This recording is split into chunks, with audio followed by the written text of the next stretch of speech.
வாழ்க நலத்துடன். இன்றைக்கி வந்து டே 34ங்க. இன்றைக்கி வந்து ஒரு சின்ன சீட்டிங் டேவோட தான் இன்றைக்கி முடிஞ்சிச்சு. என்ன சீட் பண்ணி நான் பின்னாடி சொல்கிறேங்க. இன்றைக்கி வந்து பார்த்திங்கன்னா வீட்டில் வந்து நாட்டுக்கோழி எடுத்திருந்தோம். ஸோ நாட்டுக்கோழி பெப்பர் கிரேவி மாதிரி வச்சுட்டு கொஞ்சமாக சாதம் போட்டு சின்ன வெங்காயம் வச்சு சாப்பிட்டேங்க. இன்றைக்கி காலையில் சாப்பாடு வந்து சாப்பிட வந்து 12:30 1 மணி ஆயிடுச்சு.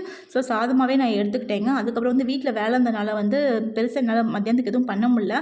ஸோ இருக்கிற சாதத்தை வச்சு நான் வந்து பிள்ளைங்களுக்கு வந்து சாப்பாடு கொடுத்துட்டேங்க. ஸோ எங்களுக்காக நாங்கள் என்ன பண்ணிட்டோம் அப்படின்னா வந்து 2 புரோட்டா மட்டும் கடையில் வாங்கினோங்க. இதுதான் நான் பண்ண சீட்டிங்.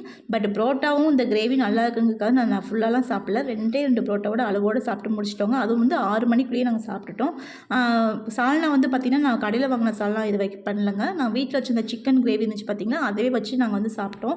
டேஸ்ட் செம்மையாக இருந்துச்சு. ஆனால் வந்து அளவோடு தாங்க நான் சாப்பிட்டேன். என்னைக்காவது ஒரு நாள் வந்து இந்த அளவோடு சாப்பிட்றதுனால வந்து நம்மளுக்கு பெருசாக ஒன்றும் பாதிப்பு கிடைக்காது.